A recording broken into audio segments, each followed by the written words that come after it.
बंधुओं, ठाकुर जी की 4 लीलाएं, कुंज लीला, निकुंज नीला, निभृत निकुंज नीला, 3 लीलाएं, कुंज लीला, निकुंज लीला, निभृत निकुंज लीला।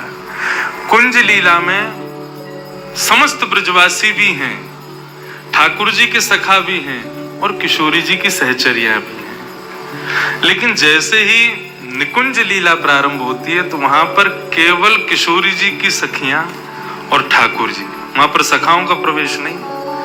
महाराज का एक भाव ऐसा बताया जाता है कि ठाकुर जी जब महाराज करने के लिए गए तो ग्वाल बाल नहीं गए, बोले गए थे, लेकिन पहले ही गोपियों ने महाराज के बाहर परकोटा बना दिया और उस परकोटा में सुंदर सुंदर सुंदर सुंदर गोपियों को वहीं पर रास की भूमिका में प्रविष्ट करा दिया। वहीं फुब्बारे लगा दिए, वहीं गोपियां रास कर रही हैं, वहीं पर सुंदर भोज्य पदार्थ लाए जा रहे हैं, वहीं पर पेय पदार्थ लाए जा रहे हैं। तो ग्वाल बाल बाहर परकोटे में ही खड़ी हुई गोपीन में ही मोहित है कि वहीं रह गए।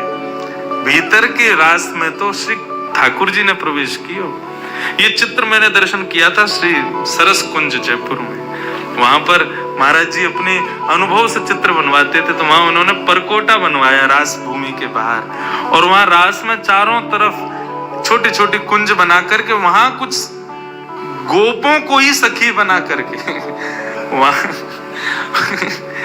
गोप ग्वालों को ही सखी रूप में खड़ा करवा दिया समस्त गोपियों ने। मतलब ग्वाला ही चुनरी ओढ़ करके आंखल में कजरा लगा करके उनको कछु दिए होंगे गोपीन ने, कछु मोह दिए होगा तो माखन दे देंगी, तो को दही दे देंगी, तो ये करनो का सखी बन के खड़े है जाइयो बाहर, और का करनो कन्हैया के संग जितने ग्वाल वाल आवेंगे सबन को मोहित कर लियो अपने ऊपर। तो ठाकुर जी के ग्वाल वाल तो बाहर के परकोटा में ही रह गए, भीतर तो ठाकुर जी ने प्रवेश किया। तो निकुंज लीला में केवल श्याम सुंदर, किशोरी जी और किशोरी जी की सहचर्या। लेकिन जब निभृत निकुंज की लीला प्रारंभ होती है वहां पर किसी का प्रवेश नहीं, वहां केवल श्याम सुंदर और श्री किशोरी जी, केवल इन दोनों के भाव ही विद्यमान होते हैं। इसके अतिरिक्त कोई भी वहां नहीं विराजता है। उस निभृत निकुंज की लीला का ना तो वाचन किया जा सकता, ना श्रवण किया जा सकता, केवल उसका अनुभव किया जा सकता है कि ठाकुर जी की ऐसी लीला चल रही होगी, ऐसा भाव हो रहा होगा, ये हो रहा होगा। उन निभृत निकुंज की लीला के अनुभव में प्रवेश करने के लिए श्री किशोरी जी के चरणों में हम उन्हीं से अनुमति ले सकते हैं, वही अनुमति दें तो उसमें प्रवेश मिल सकता है। जिस निभृत निकुंज की लीला में श्री राधा बाबा श्री भाई जी प्रवेश कर चुके थे, हमारे वृंदावन के श्री पंडित गया प्रसाद जी महाराज प्रवेश कर चुके थे, वर्तमान के श्री माधवदास बाबा प्रवेश कर चुके हैं। निभृत निकुंज की लीला में जब ठाकुर जी की लीला का अनुभव होता है तो उसका वर्णन मुख नहीं करता, नेत्र करते हैं अश्रुओं के भाव से। ऐसा भाव है। एक भाव और सुना करके आज के विषय को विराम देंगे, फिर कल 3 बजे से ठाकुर जी का पुनः सुंदर कुंज निकुंज निभृत निकुंज देखें कहां तक पहुंचा मैं ठाकुर जी, जो भाव होगा वो कहेंगे। निभृत निकुंज में श्याम सुंदर और किशोरी जी दोनों विहार करते हैं, और उसमें भी दोनों की सर्वप्रिय लीला कौन सी है? मान लीला। मान लीला में जब एक रूठता है दूसरा उसको मनाता है, तो अधिकतर या मान के स्वभाव को अपने ऊपर धारण करें श्री किशोरी जी।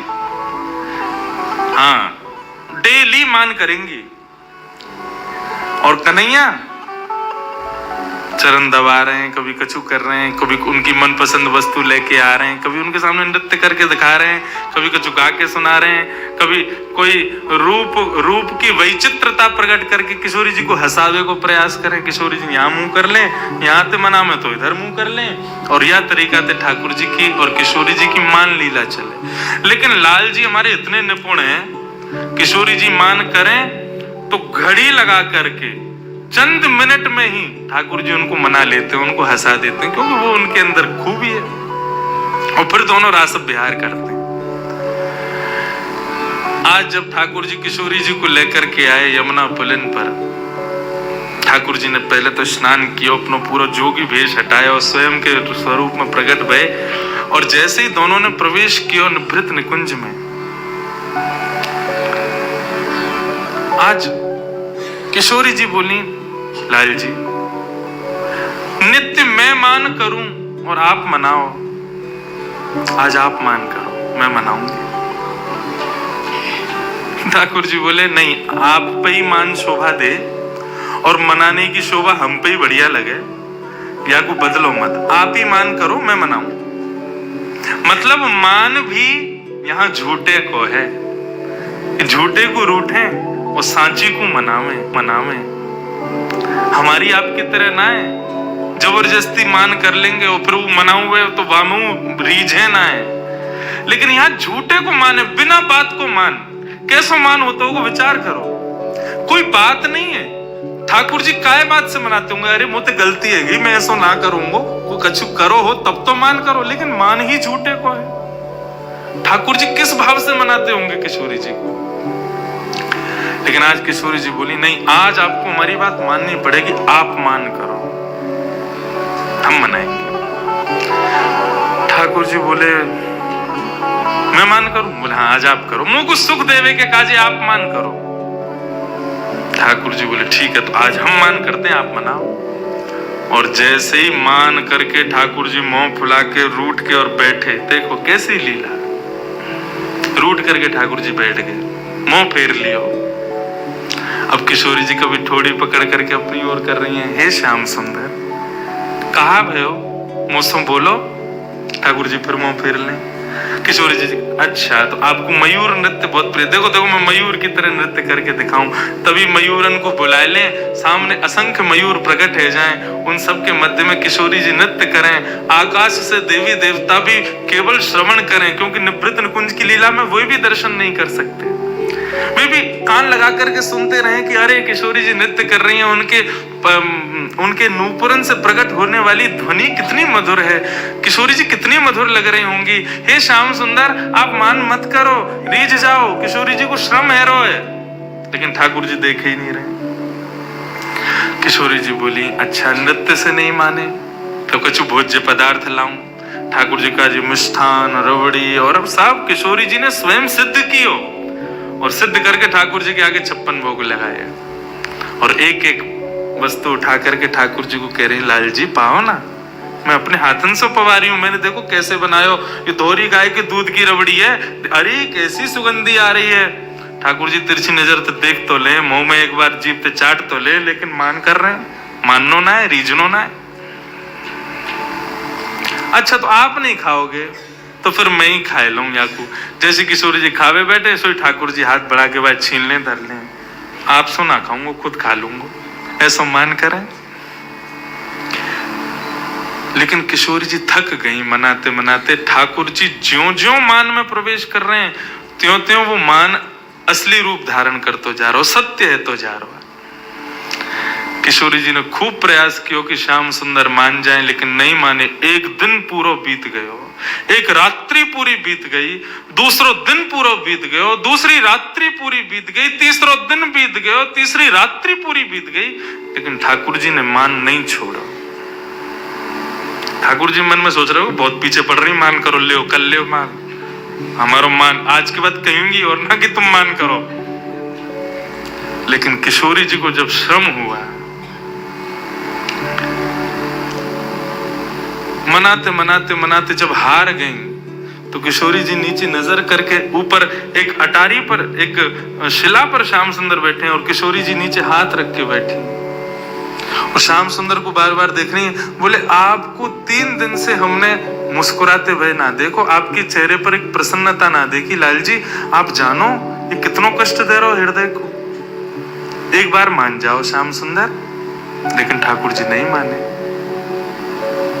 किशोरी जी के नेत्र से विरह के अश्रुबिंद जब प्रकट हुए, और उन अश्रुबिंदुओं ने जब नेत्रों से गिर करके पृथ्वी का स्पर्श किया, जैसे वो अश्रुबिंद पृथ्वी पर गए, पृथ्वी का स्पर्श करते पृथ्वी के नीचे बह रही है यमुना, यमुना में जैसे ही उस अश्रु ने प्रवेश किया, यमुना का जल उष्ण हो गया, गर्म हो गया, लाल पड़ गया, बिल्कुल खोलने लगा। यमुना तुरंत अपने भैया यमराज के पास जाती है और यमराज से कहती हैं, यमराज तुम्हारे नरक में क्या इतनी वेदना किसी को दी जाती है जितनी वेदना अभी किशोरी जी को हो रही है? यमराज जी जब उस अश्रुबिंद का दर्शन करते हैं, कहते हैं यमुना हमारे नरक में भी इतनी वेदना, इतना कष्ट किसी को नहीं दिया जाता जो कष्ट आज किशोरी जी को हो रहा है, कृष्ण विरह का। यमुना जी से सहन नहीं होता, तुरंत यमुना जी प्रकट हो जाती हैं और कहती हैं, हे राधिके, आपको ये कष्ट किसने दिया, हमें बताओ। तो किशोरी जी कहती हैं, श्याम सुंदर मान करके बैठे, 3 दिन है गए, रीझ नाए रहे। यमुना जी बोली, इनको बड़ो गुमान है ना अपने रूप को, अपने स्वरूप को, अपने सवरे भावन को, यही मारे इतनो तगड़ो मान कियो है। हमारी किशोरी जी को वेदना है रही है, लेकिन ये अपना मान नहीं छोड़ रहे हैं। रुको किशोरी जी, आप यहीं विराजो, या कन्हैया को तो मैं देख के आऊं। और यमुना जी महाराज गई, जाकर के अपनी श्रृंगार पेटिका खोली, क्योंकि कालिंदी हैं, बिल्कुल श्याम जैसा ही रंग है उनको। टिपारा धारण कियो, गले में माला धारण करी, कचकाचनी पहनी, हाथ में वंशी लई, लकुटी लई, माला पहन करके सुंदर जैसे ही किशोरी जी के सामने आई, मुस्कुराती भाई। किशोरी जी बोली, श्याम सुंदर आप रीझ गए? बोले, श्याम सुंदर नहीं हूं, यमुना हूं। यमुना? तुम तो बिल्कुल ऐसे लग रही हो जैसे मानो श्याम सुंदर हो। बोले, तो वही तो, ये अपने रूप से सबन को वेदना प्रदान करें, आज इनके रूप से इन्हीं को वेदना दूंगी मैं। और जैसे कन्हैया चले, जैसे बैठे, जैसे बोले, जैसे हंसे, बिल्कुल यमुना जी ने वही रूप धारण कर लियो। ठाकुर जी मान करके बैठे, इतने में नूपुरन की छम छम छम छम आवाज आई। ठाकुर जी बोले, ये तो मेरे नूपुरन की ध्वनि है, मैं तो यहाँ बैठा हूं, फिर मेरे नूपुरन की ध्वनि पीछे से कैसे आई? ठाकुर जी अपने नूपुरन को बजा में बोले, मेरे नूपुर तो मेरे पास है, फिर ये कौन आयो? हल्के से मान करके बैठे ना, देख ना सके, तो हल्की सी नजर पीछे करके देखो तो एक वृक्ष की अटारी में से श्याम सुंदर की तरह सुंदर पाग पहन के, टिपारो पहन के, मोर पंख लगाए, हाथन में वंशी लिए, वरहा पीडम नटवर वपुः कर्णयो कर्णकारम विव्रतवास कनक कपसम वैजयंतीम च मालाम रंध्रान वेणो अधर सुदया पूरयन गोप वृंदै वृंदारण्यम स्वपदर्मणम प्राविशद गीत कीर्ति। ठाकुर जी का वो वेणु रव का स्वरूप जिस पर समस्त गोपियां न्यौछावर रहती हैं, वही रूप एक सुंदर वृक्ष की ओट में से प्रकट हो रहा है। ठाकुर जी ने जैसे ही देखो, देख करके वह रूप के पीछे पीछे चलने लगे। वहां की नूपुरन की चाल देखें, वहां की वंशी देखें, वहां की लकुटी देखें, वहां की माला देखें, वहां के मुकुट देखें, सब वही जो ठाकुर जी के पास है, वही सब कुछ। अरे तुम कौन हो, तुम कहां से आए हो? यमुना जी बोली, मैं श्याम सुंदर हूं। बोले, श्याम सुंदर तो मैं हूं। बोले, तुम नकली श्याम सुंदर हो, असली श्याम सुंदर मैं हूं ना। नंद बाबा मेरे हैं। बोले, तेरे नाए मेरे हैं। यशोदा मेरी है। बोले, तेरे नाए मेरे हैं। सबको भाव रखो, तेरे नाए मेरे हैं। अंत में यमुना जी बोली, और बताऊं, राधा रानी भी मेरी है। और देख, इतने में ही पीछे से किशोरी जी प्रकट है करके और यमुना जी के बगल में आकर के जैसे ही खड़ी हुई, और जैसे ही यमुना जी ने गलवैया दे करके किशोरी जी के कंधा पे अपना हाथ धरो, सामने खड़े हुए कन्हैया को क्रोध आयो। बोले कि तुम कौन हो? मैं अभी अपनी अपनी नेत्रन से ज्वाला प्रकट करके ध्वस्त कर दूंगा, और ये मेरी किशोरी पर तुमने हाथ कैसे रखो? किशोरी जी भी कहा, हाँ मेरे श्याम सुंदर तो यही हैं। इतने में ही ठाकुर जी को मान दूर नेत्रन से आंसू प्रकट है गए, रूठ गए, चरणन में गिर गए। बोले, अरे मैं ही सच्चो श्याम सुंदर हूं, देखो मेरी वंशी, देखो मेरी ये, देखो मेरा वो, सब कुछ दिखा मैं। अंत तो गत्वा किशोरी जी बोली, नहीं श्याम सुंदर तो यही है। ठाकुर जी बोले, एक चीज प्रमाण दे सकती है कि असली श्याम सुंदर कौन है। बोले, कैसे? अच्छा किशोरी जी ये बताओ, तुम्हारी हाथ की मुंदरी कहाँ है? किशोरी जी बोले, अरे मेरी मुंदरी कहाँ गई? बोले, जहाँ पे मुंदरी मिलेगी वही असली श्याम सुंदर। हाँ भाई निकाल रहे, मेरी यशोदा ले गो, मेरी किशोरी जी ले गो, मेरी उन्हें ले गो, मुंदरी दिखा। तो उनके पास मुंदरी नहीं थी। ठाकुर जी ने जैसे ही प्रकट की मुंदरी, किशोरी जी ने मुंदरी ले ली, हाथ में पहन ली और दोनों उनको मान भाव प्रेम भाव में प्रकट है गयो। श्री यमुना जी चरणन में बैठ करके प्रणाम करने लगी। प्रणाम करके ठाकुर जी से बस यही भाव कहो कि आप मान करो प्रभु, सब करो, लेकिन हमारी किशोरी जी को ऐसी वेदना मत दो कि पाताल तक आश्चर्य करे कि इतनी वेदना, आपके रूप की वेदना, आपकी प्रसन्नता की वेदना हमारी किशोरी जी को नहीं होवे, ये विचार करियो, नहीं तो नूतन प्रलय हो जाएगा कहो देना। और मुझ को वरदान प्रदान करो, मैंने आपको श्रम दियो, क्षमा करियो। ठाकुर जी बोले नहीं नहीं, आप बस सदा ऐसे करियो कि सदा मेरे या रूप में ही विराजमान रही हो। तब से श्री यमुना जी श्याम सुंदर के स्वरूप में ही विराजती हैं। श्याम सुंदर श्री यमुने महारानी की। श्याम सुंदर का ही स्वरूप श्री यमुना जी का है। ये किशोरी जी और श्याम सुंदर की मान लीला का।